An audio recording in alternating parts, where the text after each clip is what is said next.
Hi everyone, you might have noticed why your Twitch chat is filled with Taiga and 322 spams. Well, this week there were some damning allegations revealed in a YouTube video by Stefan Morf. In the video, Morf goes into detail on how Tommy Tiger Lee and another person called Sensibility teamed up to put bets on OG games. This was all happening during Taiga's tenure in OG. In the video, Morf does say he contacted Sensibility and Taiga for their version, and he does say that the two stories differ from each other. Most of the screenshots are contributed by Taiga's bookmaker, Sensibility, who told Morf to share the screenshots entirety. He also shares screen shares and Taiga's voice, but that's up to you to decide if it's AI or not. Security question. OG. Hope you don't get banned. Oh shit. Sensibility. Compressing everything together, Taiga met Sensibility in a pub match, and then Taiga contacted Sensibility and they started talking about placing bets, and then it escalated.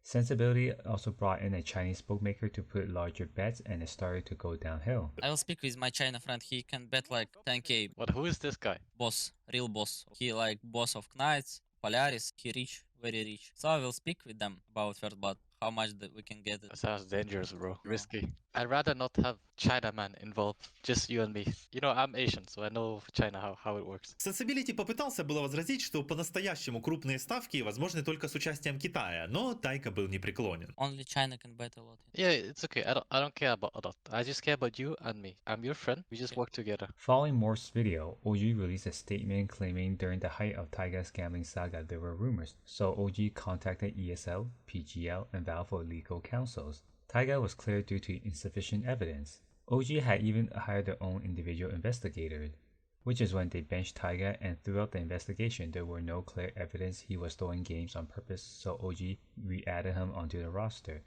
On the statement, OG does say, OG will always stand for competitive integrity and condemn Taiga's action and behavior in light of this evidence.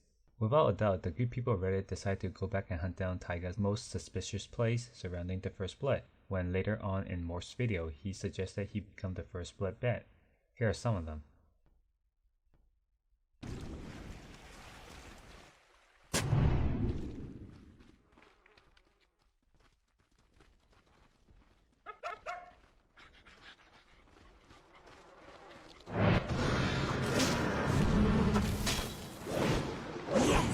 First casualty of the conflict. Hardcore mode, like core bane, those illusions actually would do quite a bit of damage, wouldn't they?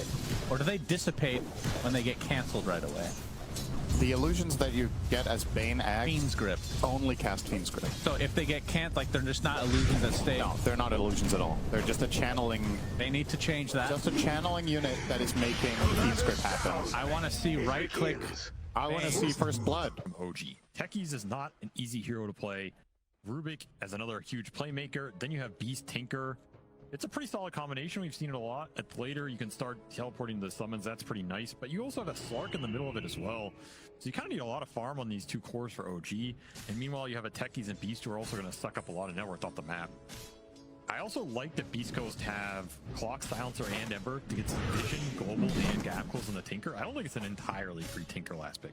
Like, it's good. It's definitely very disruptive to Troll. It's almost impossible to play this matchup as Taiga just gets down with cursed axes.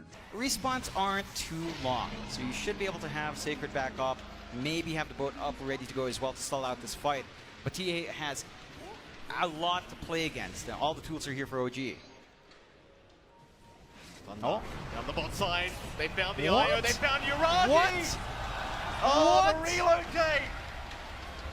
Thunder, can they find the second dive? Matthews moving in, Uragi's been caught out, Oh Uragi's my gone! God. BZM, he'll zip out, no mana left. He's got the BKB though, he should be fine. In other news, Aydin iNSaNiA Sarkohi was recently interviewed by eScoresNews.com and he talked about last year's Team Liquid and how they approached the game. One of the biggest answers that popped up when iNSaNiA talked about last year was how they would practice for so long because they had a good understanding of the game and they were simply lazy. We didn't really play scrims, like we would maybe scrim for 1 week long before big tournaments. Last year this worked out really well for us because we had a good understanding of the game. By the time we sat down to play scrims, we all had a pretty shared understanding of what heroes are nice and what heroes fit our role in the team and what we needed to do. You can read a full interview at the eScoresNews.com. Alright, onto the Elite League. This week, they bid farewell to 8 teams that didn't make it through the first group of the Switch stage. The second group stage is now happening. All games are best of 2. In Group A, G2IG, who replaced LGD Gaming, is tied with the current best team, Team Falcons, with a 6-2 record. Entity, who was undefeated until they met PSG Quest, are third with a 4-2 record. The biggest surprise is Team Spirit, who is currently 1-7. In Group B, a fairly more balanced group, 3 teams are on top with 5 wins: Aurora, Team Liquid, and Tundra Esports. Bedboon team are currently tied with Blacklist at the bottom with 2 wins. The bottom 4 teams from both groups are eliminated after this stage. A highlight comes from OG against PSG Quest. Even with the Taiga news, they continue to play and won 2-0 against PSG Quest. It might be setting up for a bigger fight though on the other side. Omar gets scouted on the backside. Whisper was here with the Wind Panda the whole time. Ducalis able to go for the freezing field. They go for the pulverize, trying to hold Tomato in place, but he's still got the unleash, trying to bring down this primal beast. As BZM continues to roll forward, takes down the Crystal Maiden. 3 heroes dead on Quest without buyback and guess, but Whisper, round 2, baby. He's ready to go. Refreshers out from Noob and TA2000 as well, trying to keep themselves in this fight. The Torrent Storm's doing a lot of work, but Noob, his Aegis will keep him alive for now, but Tomato will not let you escape this one. How is Whisper also here while taking racks? I don't understand. 4 Panda power. Thanks for watching. Check back next week for more.